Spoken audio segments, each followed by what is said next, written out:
wraps, subs, quesadillas, entree salads, smoked ribs, and much more. And their appetizer lineup includes their ultimate nachos and their new deep-fried spicy pickle chips. So check those out. Wings, etc.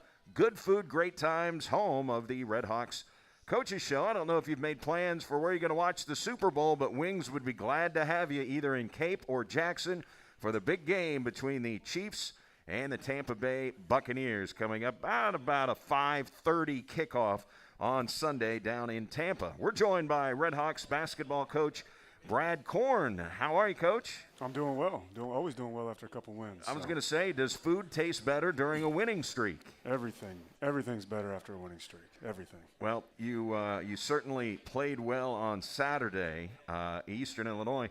Now, you were favored in the game. I know the odds makers. It's fun to look at that kind of stuff. I think fans kind of like to look at it. You were favored in the game, but I don't think anybody thought you were going to come out and beat them by 31 points. 75-44 was the final score. It seemed like everything was clicking for you on both ends of the floor. Yeah, and I think that what really got us going was our defense. Obviously, we played one of the better defensive games all year, and for the first time I thought, Eric, we had all five guys connected for 40 straight minutes on the defensive side of the ball. You know, we've had moments where we've had maybe 2 guys, 3 guys engaged in a particular possession. But we had guys locked in, engaged, connected. All 5 guys, to me, it felt for the entire possessions. Even when they scored a couple tough baskets, there was really nothing else we could have done. I know Wallace hit 2 on Eric Reed. There's nothing more Eric could have done besides foul him.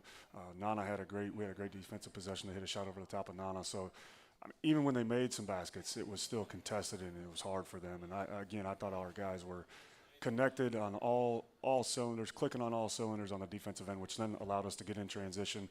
And then we executed against the zone, and that's something that we didn't do in a couple games prior. We didn't execute quite as well. We didn't get the ball inside, and then we did that. And as you and I talked before we came on air here, our big guys, our 3-headed monster, did a fabulous job and really played a great game.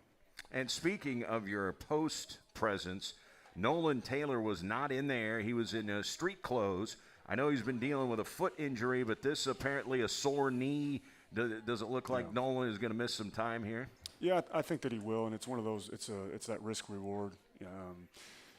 Obviously, if it were up to him, he would play, but you got to be smart and make sure that you do. He can get a little bit stronger. Probably going to miss a little bit more time than you would like, but again, you want him to be able to finish instead of just get out there, play through injury, now becomes a season-ending type of a deal. So we'll make sure he gets stronger and takes care of what he needs to take care of, and hopefully get him back.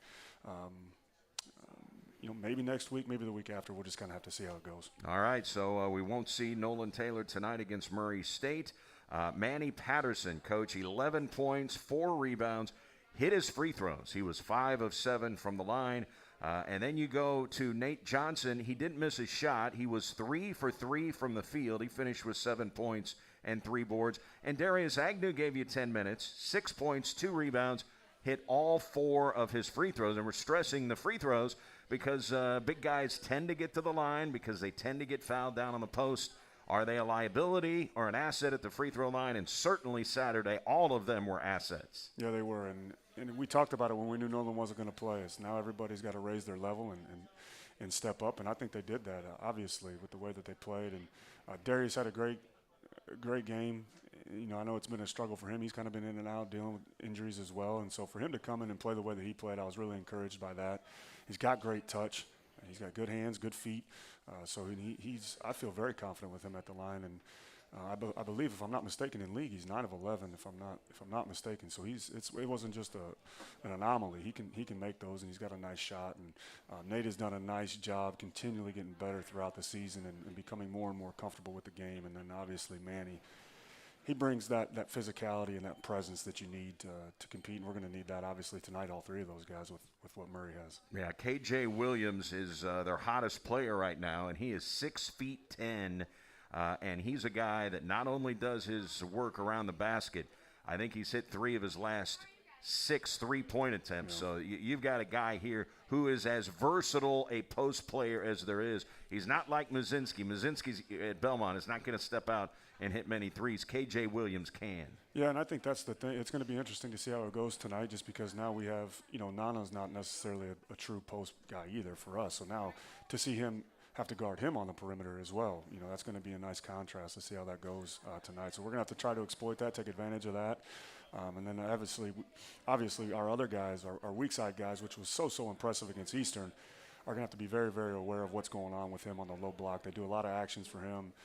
We're really going to have to be aware of what's going on and make sure that we're there on catches because if he gets it down that deep, there's just not a lot you can do. And so we're going to have to be really, really aware on the weak side and have good ball pressure so it's not just an easy, direct post-entry pass for him.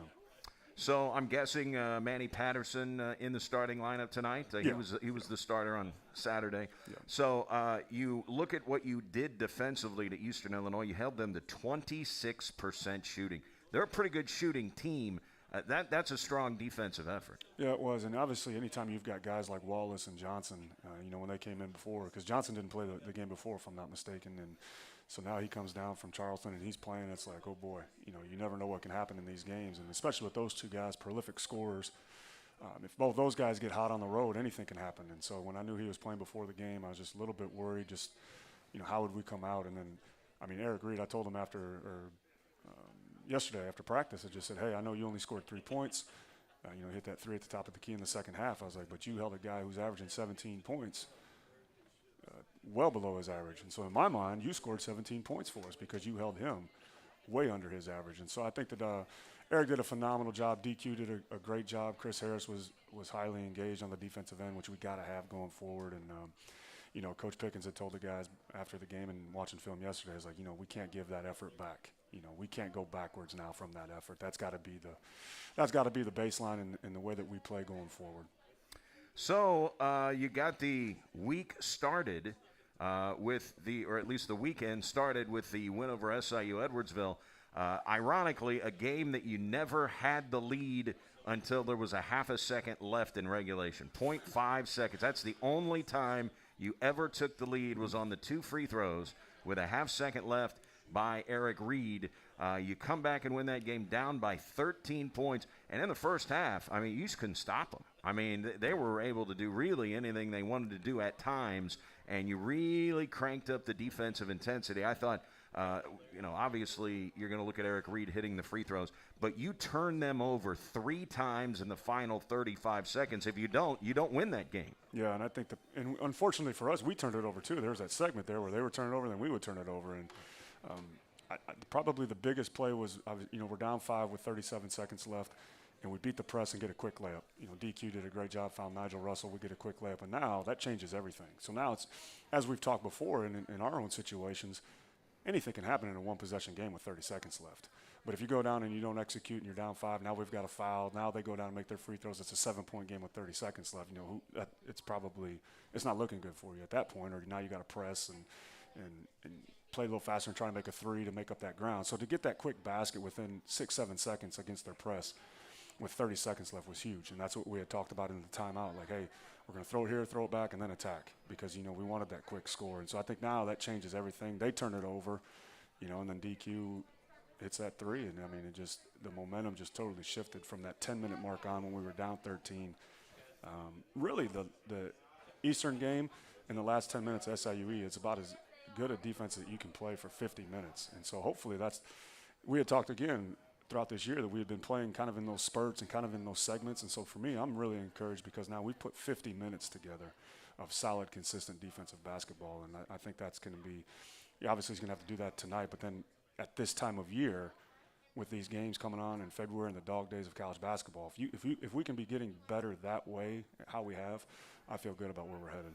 16 seconds left. You're down by 3. You've got the ball, and DQ Nicholas steps up and hits a 3-pointer to tie the game. Obviously, the biggest shot that you had in the game, don't want to discount the 2 free throws by Eric Reed. He's got to make at least 1 or you don't win the game. But you don't even get to that point if DQ doesn't step up and hit the 3, and he's becoming much more confident with that 3-point shot. Yeah, and it was good for him because the possession before he had turned it over. They called travel on him right in front of our bench. And Manny was wide open. I was, kind of yelling at him or whatever, but it's like, hey, DQ, look down, and for him to just bounce back that very next possession and be ready and step up and make the shot. And it actually was a beautiful possession, just going back and watching it. we spaced the floor because we had an all-guard lineup in there, and the ball just moved around. We took 2 dribbles and made 7 passes in that possession when he hit it. And so it's like when I say those things about making the right basketball play and letting the ball find energy, that was perfect because the ball, it moved from wing to corner, back to the wing, back to the top, back over to DQ, and now you've taken 2 dribbles, 7 passes. It's the right shot even if it doesn't go in because the ball moved the way that it's supposed to move. But again, when you do what you're supposed to do, more times than not, the ball will go in. And how about the play by Jordan Love? He makes the defensive stop right before Eric Reed hits the free throws, has the presence of mind not only to pick up the basketball, but throw it ahead to Eric Reed, who's running the floor. And it looked like he was going to go in for a buzzer-beating layup, but he got fouled. But Jordan Love made a heck of a play there. He did. He had actually 2 possessions, too, because the possession before, he made a very nice play. Again, we had turned it over prior to that. He got back on defense, stood his ground, and the kid tried to do a little Euro step across, and he got that steal, too. So he did a really, really, really nice job. And that's something we've told Jordan that he can do with his instincts. He's got great basketball instincts, and he's got the length. I think he's grown since I've been here. And so now you're talking with that athleticism and that length, he can cause some havoc and get deflections and get steals and get out in transition where he's at his best. Speaking of Euro steps, I don't know. I'm watching some of these games, and it just looks like traveling to me with some of these plays. I mean, do you break down film and say, okay, that's an extra? I know the Euro step is the new thing in basketball, but oftentimes it looks like guys are getting away with a travel. Yeah, there was especially in the Martin game, I thought there were a ton of them. I just felt that there was a lot of, again, you see it a little bit more when you're committed to the defensive side of the ball because obviously there's not that space for that offensive player to go if you're in your gap and doing what you're supposed to do defensively. And so to us, it becomes a little bit more obvious, because if we are in our right positions, there's nowhere for that guy to go. And if he's going to get to the rim, it's because he traveled because there's no other way he should have got in there. So, again, I think our guys, if we continue to play the defensive side of the ball the way that we have, it's going to frustrate people a lot more. And it's interesting, in the SIU Edwardsville game, if I told you before the game that your leading scorer would have 10 points, you shoot 36%, your leading scorer has 10 points, do you win or lose that game? If I told you that before the game. Yeah, I don't know. I guess I'd answer that by saying if we play the right way, yeah, because you look at the Eastern Illinois game, and the most minutes we had was 27 by DQ and Nana. And you look at that stat line, it was 13 points, 11 points, 11 points, 10 points, 9.7, 5. It just was a beautiful stat sheet. Right. And so I think if you play the right way, yeah, you can win the game that way. And you did. 10 points in the game for Nana Kenton, but then you also had 9 each from Nolan Taylor and Eric Reed, 8 points for Dylan Branson, 7 each for Chris Harris and DQ Nicholas. So lots of scoring options. You're a tougher team to defend when you've got stat lines like that, right? Right. And I think, again, it was transition. We did a lot better in transition. We missed it. There were a couple opportunities that we missed. But, again, our defense got our offense going because we were able to get in transition, and we executed against the zone. So Murray State brings its plethora of OVC championships to the Show Me Center tonight. They've won 6 straight games against the Redhawks, and they've been good over the years at the Show Me Center. They went through a stretch earlier this year where they lost 4 straight conference games, and I think everyone around the OVC is going, whoa, look at this. Murray's. So I reached out to their SID, Dave Winder, and said, when was the last time Murray State lost 4 straight conference games? 1987 was the time. Dave Winder, who's their SID, he was a senior at Murray State on the baseball team. The last time they had lost 4 straight conference games. Now they're playing better, but, they just took Belmont down to the wire the other night and lost by 1 point. So they are playing better than when they were in the middle of that 4-game losing streak. Yeah, they are. And, again, we've said it before, not always who you play, but when you play them. And, they went up to Eastern Illinois. Eastern Illinois beat them. So it's a kind of year. You never know what's going to happen from game to game. But they are playing much, much better than they were early in the year. And it's going to be it's going to be one of those games that we all hope and expect and want. And I think, we're playing well. And so they're playing well. So let's go. KJ Williams, we just mentioned it, their 6'10" post player, just a junior. But over the last 2 games, he averaged 22 points and 16 rebounds, shooting 48% from the field and 3 of his last 6 from three-point range. He's the second leading rebounder in the OVC. What's the game plan to maybe slow him down a little bit tonight? Yeah, you kind of mentioned it on the onset, but you always have to be aware. The other guys always have to be aware. It's not just going to be the guy guarding him. And one of the guys I used to work for always used to say, post defense starts on the perimeter. And so we've got to have our hands up on the ball handler, the passer, to make those passes a little bit harder. Just even 1 more second, just a little more airtime on a pass gives everybody else time to get over on the weak side or to be there on a trap or on a bump or whatever, kind of scheme that we're going to go with on him. So everybody's got to do their part. It's not just the guy guarding him. We're not going to leave a guy on an island with him, and you can't do that with a player of his caliber. So I think we'll be ready for that. We've got a good system in place. I think we've got a good scheme in place, and we got to do everything we can to limit his deep touches and frustrate him by him always seeing hands and being active and getting deflections. And again, that starts on the perimeter too. And if you pay too much attention to Williams down the post, they shoot the three well. They're third in the league in three-point shooting percentage, and they lead the league in field goal percentage, Coach, 51%. I mean, that has to rank nationally. Anytime a team this deep into the season is shooting 51% from the field, that's an eye-popping stat. Yeah, and you would never think that with the record with that statistic that it would be that way. And so sometimes those things can get a little misleading, but they're very, very effective. They're very efficient in what they do. They've got some nice actions. They move the ball well. They screen well. And so it's going to be we're going to get challenged for sure defensively. But again, I'm encouraged by the way that we've played the last couple games on the defensive side of the ball, at least the last 50 minutes of these last 2 games. They are always a good rebounding team. Yeah. All Murray State teams can really go get the basketball. They're a +7, leading the league in rebounding margin. You're going to have your hands full on the glass tonight, right? Yeah, and that's something that we've done a nice job of all year long is rebounding, and we doubled up Eastern Illinois on the boards 50-25, I believe, if I'm not mistaken. So correct. That's going to be a challenge. And again, because of their personnel and Williams, and they're in there, and they throw the ball in there, so they're coming with it. So it's I think that we'll be ready. And again, I'm encouraged on on that side of the ball. We talked about our defense, but also our rebounding with DQ the last couple games. You've mentioned, I think it's 27 rebounds the last 3 games. Chris Harris rebounded the ball well the other night. Nana's always done a nice job of rebounding. So it's going to be a team effort all the way around. And Nigel's a rebounder. Yeah, especially on especially with the way that they play, because you're going to be in there, and it's just you got to make it a fight and get them out of there and carve out space and go get balls. I think that's the thing with Manny and Agnew and Nate. It's like, don't just leave it up. You can't just box out in this game. You got to box out and chase and go get it with 2 hands, and because they're coming, they're going to keep coming. And one of the best players in the OVC is Tevin Brown. He's got to be a tough matchup, Coach. He's such a good shooter from the perimeter. He's 6'5", and he can just jump up over you and shoot 3-pointers. You can play good defense, and he can jump over you, right? Yeah, and he's very, very fast, and he doesn't need, a lot of guys may need some sets, or they may need a ball screen, or they may need this or that. He's one of those guys that doesn't need anything. He can get his own shot at any time. Again, you mentioned his size, but also just in transition, he's got the ability to be able to break a play off and make his own play. And so anytime you're dealing with guys like that are 3-level scorers, but again, you mentioned it as well, Eric. You can't pay too much attention to the inside, and then now you give up him because he's got that 30-point game capability as well. So that's what's made them good over the years. It's a complete team, and we're going to have to come with that same type of mindset that we've had the last couple. And if you have watched Murray State for any length of time, year in, year out, they have the most athleticism of any team in the league. I mean, they just have athletes at Murray State. Yeah, and you can eliminate some of that by, again, doing your job and being disciplined on the defensive side of the ball and being technical too.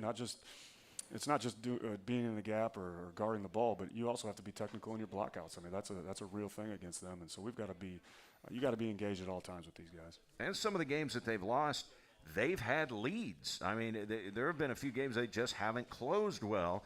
Now, I know the game against Belmont, Belmont scored late, I think with 13 seconds left. They got the game-winning shot. When you looked at the Belmont game, Murray gave them their toughest game. I think they have won 15 games in a row now. Belmont is 18-1. I don't know, they're not getting much national notoriety, but 18-1, and the only loss they had was at home, of all places, to Samford, a team that lost to Alabama A&M. So, that was kind of a fluky deal, and I don't think they had all their personnel that particular night. Might have been COVID-related, but I know they didn't have their entire roster in their only loss of the year. What did you see with Belmont and Murray State on Saturday night? Actually, I saw that what I really thought changed or got Belmont back into it was when they switched to the zone. I think it really slowed Murray down a little bit, and I think if it wasn't for that, who knows? But I think that the zone really bothered them. I think they got the ball where they wanted to, but they just didn't quite execute the way that they were, because they were clicking early in that game. You know, everything was working, the ball was moving. They were just, you know, there wasn't a whole lot of resistance there. And then I think the zone kind of got Murray out of their rhythm a little bit, and I think that was what the main thing that turned it around for Belmont. And then obviously you got to come down and execute offensively for them, but I think that was really what helped them get back into it, was the zone. Is that something you can employ against the Racers tonight? We'll see. We talked about it. You know, we haven't done much zone Sure. recently, but again, we've had it in our back pocket. We've talked about it over the course of the last couple days, and every day you kind of touch on it a little bit. But we were playing zone on BOBs early in the year, baseline out of bounds, and we were getting scored on at will. And so it's like we went away from that, and we haven't really gone back to it too much because it's probably been the hard thing too, because there's always these points in the games where I'll ask the assistants, like, hey, do you think we should go zone here just to mix it up? But you're right there in all these games, and so it's like, how do you go away from when it's a 1-possession, 2-possession game, you go to a zone and they hit a 3 on you and you've only played 15% zones, like you'd be kicking yourself afterwards for that. So we've been in these games and it's been tight, and we've trusted what we've done over the years, but we're definitely going to have it in our back pocket if we need it, just because of what we saw with Belmont. Does it surprise you how good Morehead State is playing? I mean, they've won 9 consecutive games. They are 10-2. They are pressing Belmont. I don't think they've played Belmont yet, so they've got a couple of games. I don't think they have. They've got a couple of games with Belmont, but Morehead State is playing well. And really, if you look at your games, those are the only games where you really haven't been in it late in the basketball game. Was your 2 games against, the hottest team in the league, not named Belmont, Morehead State. So it had to be weird for you to come down the stretch here in the second half against Eastern Illinois. Like, I got to get Evan Morris in it. I got to get everybody in this game, because every game that you coach, it's down to the wire with the exception of the Morehead games. Yeah, it was that part of it was nice for sure, to not have to worry or all the stress of it all. So that was nice. I'm not going to lie. That was good to be able to just know that you've got one. But again, we played the right way, and happy for the guys to be all connected and bought into what we've been trying to do to that point. So you never really go into a game thinking that's going to happen. But again, we talk about just doing everything that you're supposed to do to get to that result. If you focus on that, then maybe that's what can happen, and ultimately that is what happened. Well, I thought one of the big stats, and everyone's going to look at you won by 31 points. I thought one of the big stats against Eastern Illinois was you had the exact same number of turnovers, 15-15, and that's about it's right around where you average per game. Murray State averages 15 turnovers a game. But you scored 20 points off their 15 turnovers. They scored 6 off of your 15 turnovers. Taking advantage of those turnovers and turning them into points, that was a major strength on Saturday. Yeah, and I think there were 2 plays in particular that I remember from that. One was Eric Reed. We turned it over, and Eric Reed sprinted all the way back. And I believe it might have been Josiah Wallace. But it was Wallace. He tried to get a layup, and Eric contested it. And then we had 2 more guys sprint back, and it was getting tipped around. Then we had a 4th guy come back. They ultimately got the ball, went out of bounds on us, but we had 4 guys versus their 1 that came back in transition defense. The other play that stands out was late with about 5.5 minutes left in the game. Chris turned it over. Now they're going in the break, and Nana sprints down and dives on the floor, and we get the ball back. So, again, it was those extra plays. Like when you're totally bought into winning and you make those types of plays. Jordan Love made one against Kansas City at the very beginning of the year. He just sprinted all the way back. So when you have that mindset, to me, that was why you win by 30. It had nothing to do with anything else. But when you have that mindset, especially now, we're up by 25 points or whatever it is at the time, and he just takes off on a dead sprint, dives on the floor, and gives the ball back to DQ. I mean, that's big time, and that's got to be what our program is built on, and that's how we've got to play. And Eric Reed did the same exact thing and walled up, and then you saw Jordan Love do it against SIUE, and those types of plays. And when you sprint back, okay, yeah, your guy turned it over, or we maybe should have made a better play, but now make the next right play. And so that's what's so encouraging about that. I know you got to hit the road. You've got obligations here on game day, so we'll let you go. But your thoughts on the keys to winning against Murray State tonight? Nothing pleases the Red Hawk fan base more than beating Murray State. What are the keys to pulling off a win over the Racers tonight? Well, obviously, number one is protect the paint. And that takes in a bunch of factors. Williams, obviously, in the post, rebounding. For us, too, we've got to protect the paint offensively. Get in there and be strong. We can score down in there. So all those things. But to me, one of the biggest things will be, okay, this is going to be, you came back and won a tight one against Edwardsville. Played really, really well against Eastern, 30-point game. Now, the rivalry game, the tension, the intensity, when things don't go right, what's our mindset going to be at that point? To me, that's going to be the biggest thing. Do we go quote-unquote crazy and just play wild and I'll go make a play myself, or think that there's a 20-point shot out there? Or, can we have enough mental fortitude to say, okay, here's what we got to do, keep chipping away, execute here, do this here, and get ourselves where we need to be, whether you're up 6, down 6, up 10, down 10, whatever the case may be. Can we have that? Have we grown enough to have that type of a mindset in a game like this? And how do you respond when Murray flurries? Because they will. They always do. Yep. I mean, especially I've seen games where Murray comes out and it's 10-2 to start the game. They're just boom, boom, boom. Timeout, everybody calm down. Can you withstand that flurry? Because there will be Murray State flurries tonight. Yeah, and the other side of that, too, Eric, is there better be some SEMO flurries, too. And that's the message to the guys, is we don't have to sit here and take a back seat. We were sitting here with the same record. And I know they've done some things in the past, and that's great, and that's good for them. But it's all about today, and it's about us, and I think that our guys have that mentality. And that's what I want to see when you're up 10, when you're up 6, or if you're down 10 or you're down 6, still sticking with that same mental approach to the game to get us where we need to go. Their coach, Matt McMahon, have you had occasion to cross paths during your coaching career? We have not. We haven't spoke with him. Mm-mm. So we'll see the Racers at 6 o'clock, by the way. The women, don't forget, they're on national television today at 4 o'clock, ESPNU, and they'll have the game on here at Wings. You want to watch it, you can watch it right here at Wings. The men will go at 6 o'clock tonight. We will see you at the Show Me Center for your first game against Murray State, Coach. Thanks so much for your time. Okay, you got it, Eric. Thank you. All right, that's Coach Brad Korn, the athletics director at Southeast Missouri State, is here. Brady Barkey is going to join us. We've got 2 schools that have notified the Ohio Valley Conference they are leaving. In writing, Eastern Kentucky notified the OVC, and verbally, Jacksonville State notified the OVC. We'll get Brady Barkey's thoughts on that and much more when we come back. It's the Red Hawks Coaches Show from Wings, etc. on SEMO ESPN.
You're at Wings Etc. in Cape.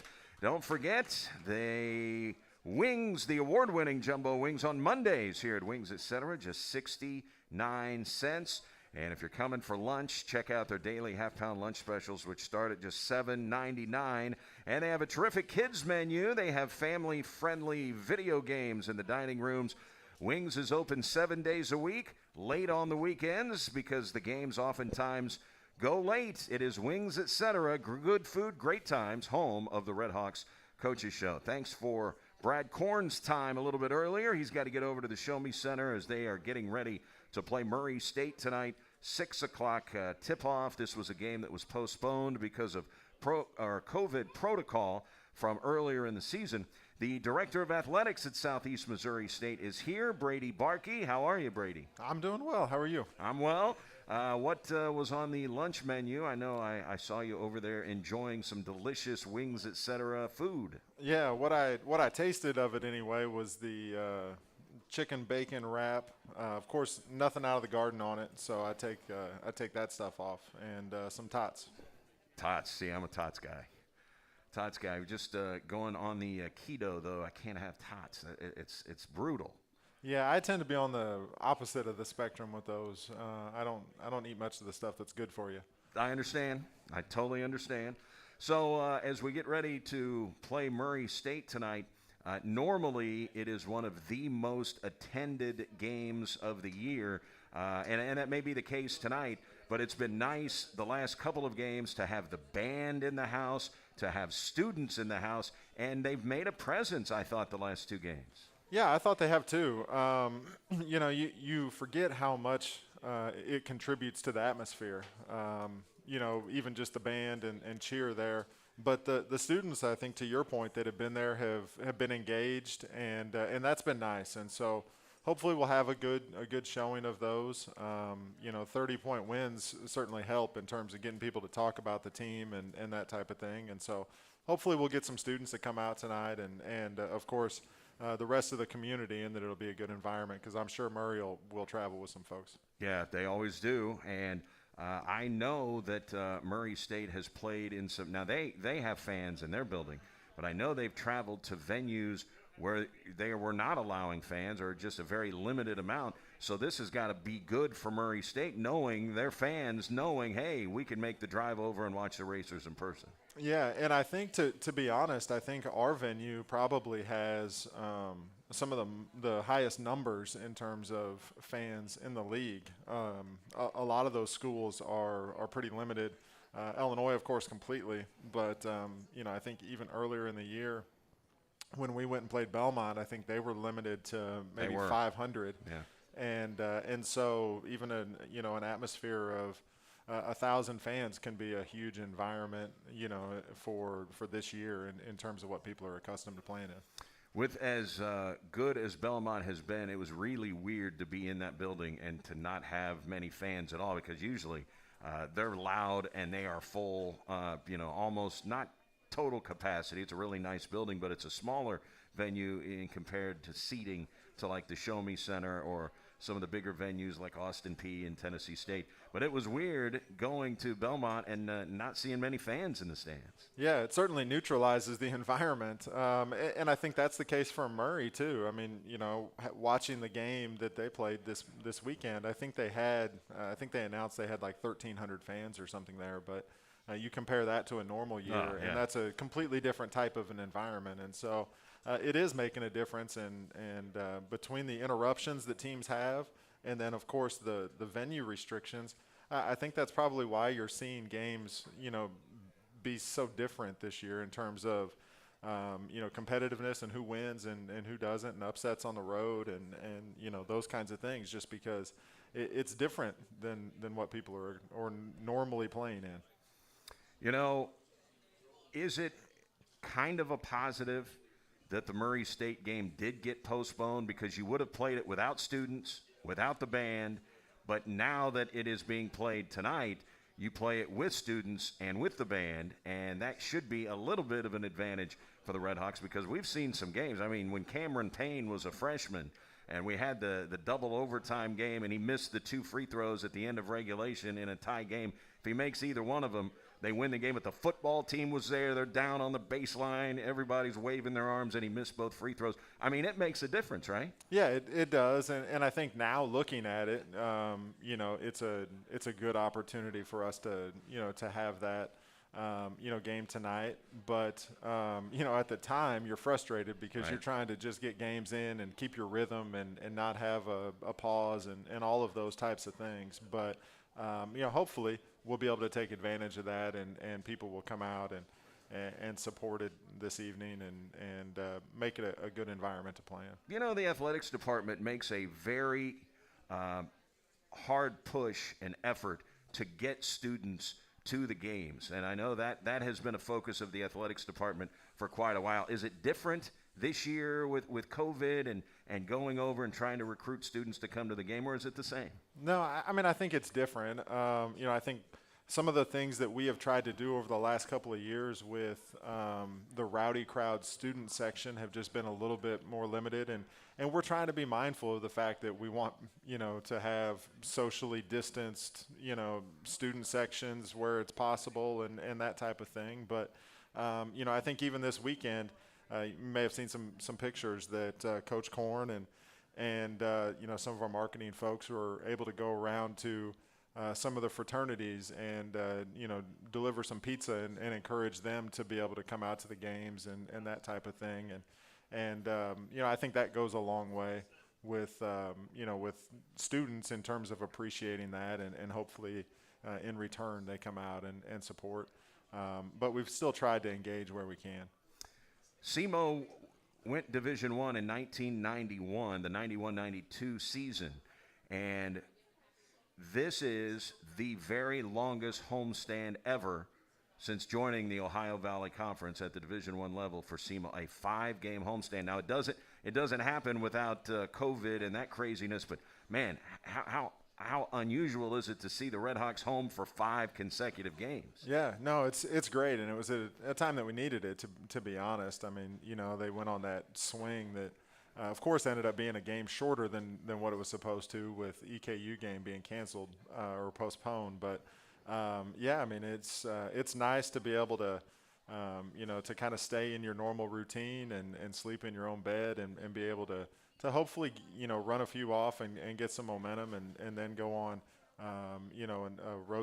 another road swing. And so it's nice, but yeah, those don't come very often. You don't get to play 5 in the same spot very often in a row. What is so awesome was, even though the Eastern Kentucky game was postponed because of COVID, then everyone is thinking, oh, man, got to make the trip all the way to freaking Richmond again after just making the trip. Now, the women played and won the game, and then we get the awesome news that there will be no trip to Richmond. When Eastern Kentucky comes here on February 20th, they're going to stay, and you'll turn around and play them again on Monday. How did that come to fruition? And there had to be applause from everybody involved with the Redhawks not having to go back to Richmond. Yeah, so it took actually a few different moves that had to take place within the league in order to make it happen. But to be honest, the only reason it was possible was because that weekend when we couldn't play Austin Peay because they were postponed, we moved the Moorhead game up to that Saturday. That freed the Saturday up for us to be able to move Eastern Kentucky from the Thursday to the Saturday and then turn around and play them again on Monday. And so we talked about it at the very start of the year about, let's not sit idle, let's play if we can play. And so grabbing that Moorhead game and moving it up was what enabled us to be able to do that. And so fortunate to be able to do it. It's too bad for them that they're going to miss out on their home game. That's a shame. But we'll take it, and again, it's about time we catch a break. And that weekend is going to be nuts because baseball will play on Friday and on Saturday. Basketball will play on Saturday. Football will play on Sunday, and then basketball plays again on Monday, Friday, Saturday, Sunday, Monday. Redhawk sports. What a tricky weekend that's going to be. Yeah, we're going to set up some temporary lodging at the office for the staff because that's pretty well where we'll be living. But But yeah, I mean that's kind of what the spring could look like, in a lot of weekends where you're juggling 2-3 events going on at the same time, and 4 or 5 teams competing at home in the same weekend. It's going to be a lot, but it's great for fans that want to be able to support the teams. For sure. I didn't look. Is women's basketball playing on that Thursday? Yeah, so they'll have a They'll have a standalone on that Thursday too. All right. Yeah. So we've got Thursday, Friday, Saturday, Sunday, Monday. Yep. Unbelievable. Yep. Now, I wanted to ask you this. We're getting close to baseball season. Mm-hmm. So in other words, less than 3 weeks, we've got baseball at Kappaugh Field. The Ohio Valley Conference, when we get to conference play, the discussion was, okay, we're going to play a single game on Friday and then a doubleheader on Saturday and not play conference games on Sunday. Is that still the plan? So that's still the plan. There was actually, for a while, there was the thought that maybe we would play a 40-game conference schedule and play 40. And play a single, a double, and a single, and go back to playing 3 days over the weekend. But ultimately, as a league, we settled on the 30-game schedule, but it'll be a single and a doubleheader.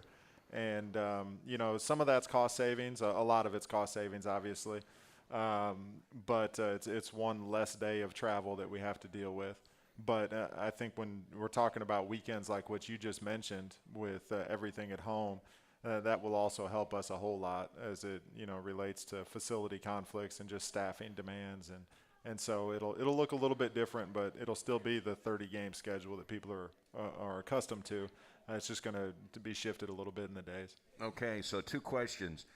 Did dropping Sunday baseball have anything to do with football being played on Sunday in the spring, which has never been done before? And then secondly, are they going to play 2 9s? Are they going to play 2 7s? Is it a 9 and a 7? How's the doubleheader going to go Saturday? Yeah, so we're still working on some details. I think the hope is that they'll still be able to play.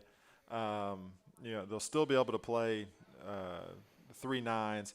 Originally, there was talk about maybe the first game of the doubleheader would be 7, and and then if it went to extra innings, then that would be the 9-inning game, and the second one would be 7.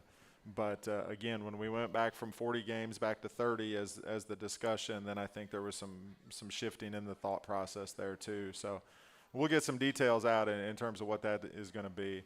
But in terms of the thoughts on Sunday, it's a little bit of that in terms of baseball playing a factor. But I think the bigger piece of it, these first couple of weekends when basketball season's still going on, we use the same instant replay equipment for basketball and football. And so you can't logistically play them both, on the same day and use that equipment. Not to mention basketball and football are bigger productions that just from a staffing standpoint, we can't run them both on the same day. And with NFL football being over, by the time our football season starts, it was, I think, logical to look to move that to Sunday. And also, this is just a question that had popped into my head. During baseball season on the weekend, you've got 3 days to get 3 games in. So rain outs, can be minimalized.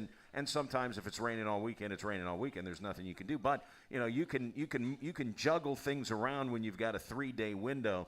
Is Sunday going to be an available day for baseball if you cannot get your 3 games in because of weather? Yeah, I think it'll be an available day, but I think it'll have to be determined on the front end. And so, meaning you're not going to come and turn a 2-day series into 3 days because you played on Friday and then, hey, we got rained out on Saturday, and so we're going to play on Sunday.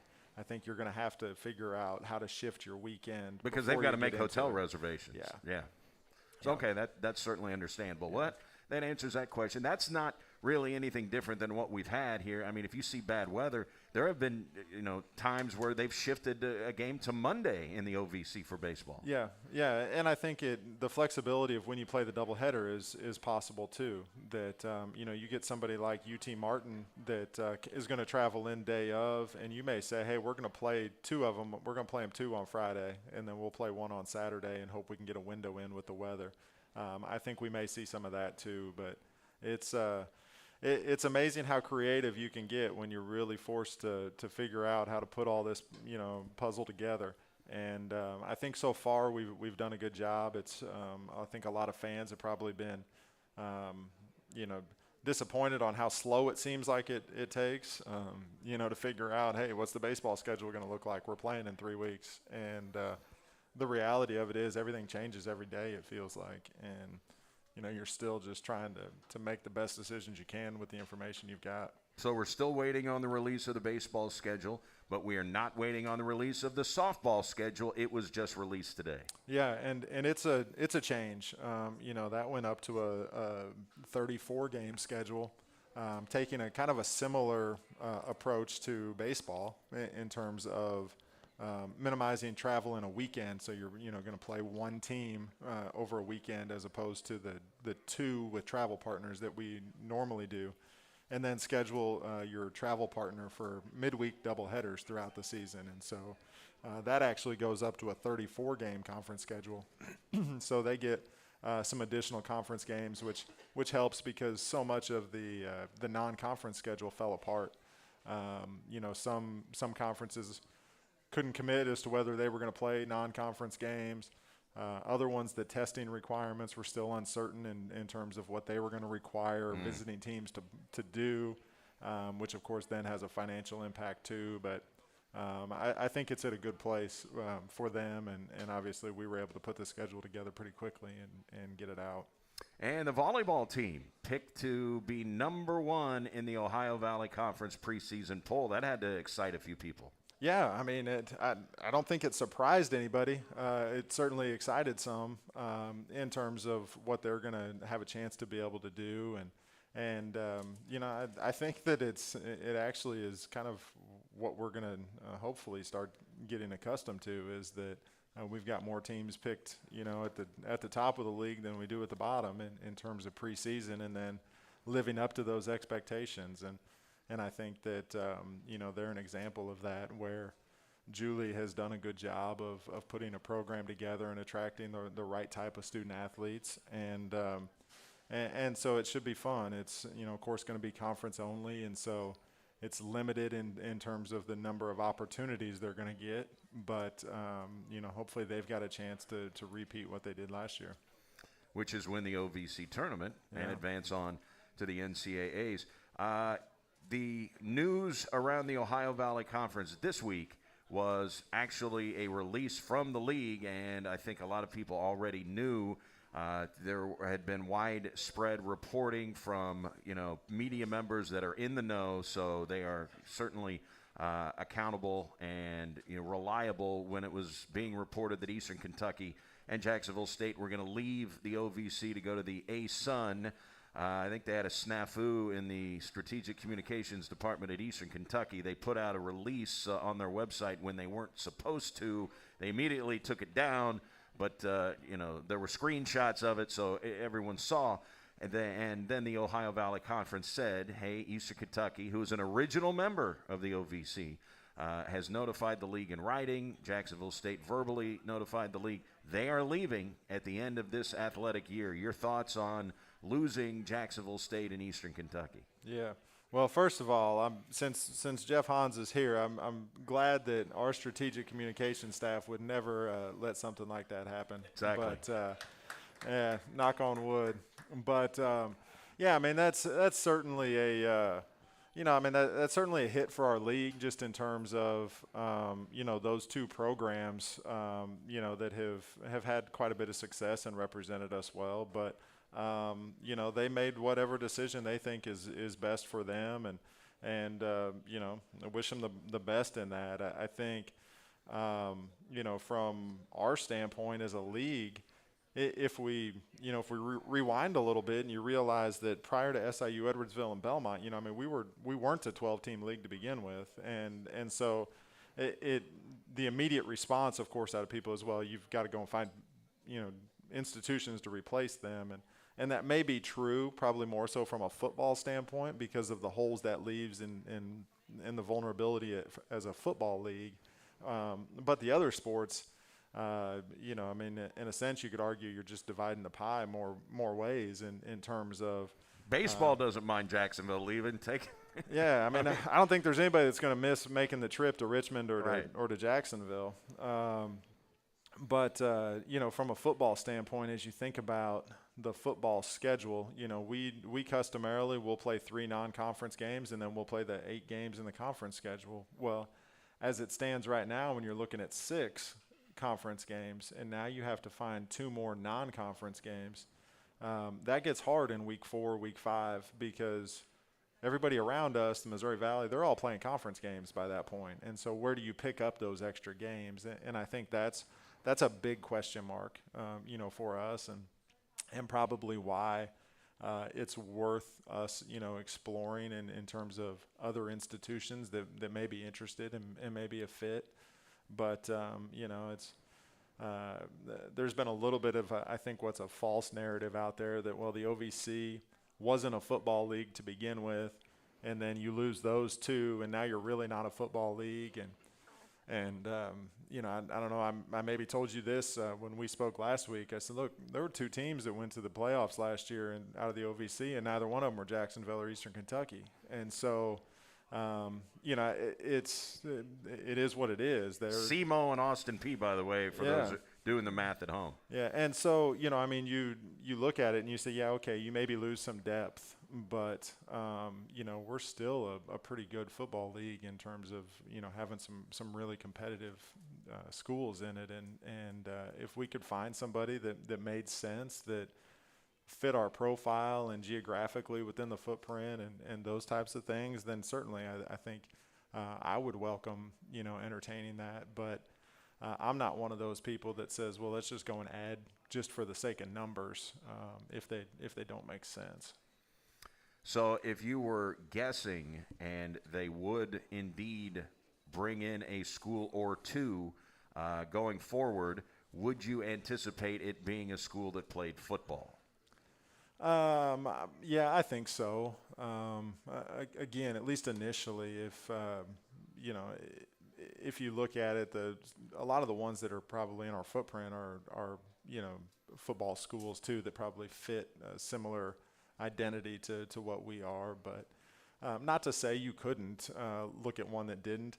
But I think then you're probably talking about an affiliate member or something from a football standpoint, because you still have this football issue that you need to solve. And so I don't know. It'll be interesting to see how it goes over the next 6 months or so. I'm sure that'll probably tell us a lot in terms of where interest might be and what the future may hold, because Jacksonville and Eastern Kentucky, it is what it is, but they didn't leave us a whole lot of time. They're moving effective July 1, and so next year's football schedule, we've got to figure it out. We've got 2 holes in it now. And we've played our last football game with Eastern Kentucky because they played fall football, and we've made our last trip to Richmond for basketball. I mean, I think I don't know. I think we're going to Moorhead in baseball. I think Eastern Kentucky comes here. So yeah, I think that's right. There aren't going to be any more trips to Richmond. Yeah, and so it's that part of it is probably as daunting as anything, is just the timing how quickly you have to figure it out. Because scheduling is done so far in advance, Right. We work on games 5, 6, 7 years out, and to try and fill schedules, 6 months from now is a challenge. Well, I think some other football people would like to know why we have to go to Jacksonville State 2 years in a row. So the decision was made to try to rebalance the schedules. Prior to this next year's schedule, what you would see normally the same number. You'd see 4 home games, 4 road games, but they wouldn't necessarily be in any sequence. You might play 2 at home, and then you might go on the road for 2, and then get your bye week, and then you're back home, and you're 4 weeks with no home games and that type of thing. And so you tried to create better balance and play home, away, and go straight down. And in order to do that, and then build in, Tennessee State, which used to be kind of an off opponent in terms of rotating through the cycle. They get special rules for them, I understand. They ended up kind of having to reshuffle the deck and set it up that way so that you could go straight through home, away, and play everybody. And Some of them we ended up being able to get 2 in a row at home. Others, it's 2 in a row on the road. And Jacksonville just happened to be that short straw that we got to play them 2 in a row on the road. And I'm guessing just so happens to be they won't come back to Cape probably anytime soon. I'm guessing Coach Tuke was not excited about having to go to Jacksonville 2 years in a row. Yeah, and you know him well enough that he wouldn't be afraid to tell you his thoughts either. All right. You've got to be encouraged by what you've seen with men's basketball. They won 5 games against Division I opponents all of last year. Already now 5 OVC wins or 5 wins against Division I teams. 4 of them OVC wins, and Murray State comes in here. But I would think that you've got to like the way that the program is moving under Brad Korn. Yeah, and it's been I don't think you can underestimate how difficult it has been for him. The fact that, he went so long without even getting a chance to meet the players. He still hasn't recruited a day yet in terms of off campus. And just the challenges that COVID has presented of starts and stops and all of that. But, really pleased with where it's at. And, I mean, you could talk about ifs and buts all along, but – we could have been a whole lot better than even what we are right now. Could easily be 6-4 in the OVC. Absolutely. But, even that being said, I'm pleased with the way they're playing, the way that the team has gelled together, and how much you can tell they care about each other, the way that they are in the locker room and on the bench with each other. You can tell that the culture that he's building is really good. We'll find out a year, 2 years from now in terms of just how much on-court success that translates into. But I think, for me, we knew that was a big piece of the puzzle that he had to be able to get established, from the onset in order to build a program. And I think so far he's done that, and that's as encouraging for me as anything. And we know Rika Patterson has built a program, and they've got a huge game. Now, Chelsea Perry only played 7 minutes on Saturday and left with an injury. I don't know if she's going to play tonight. She's the best player in the league, or at least the leading scorer. She has the best stats of any player in the league. She's clearly a dominant basketball player. But Red Hawk fans can watch this one. National television, 4 o'clock, ESPNU. Got to be cool for the women's program to get some national notoriety here today. Yeah, it doesn't happen very, very often, and so that's a great opportunity to take advantage of.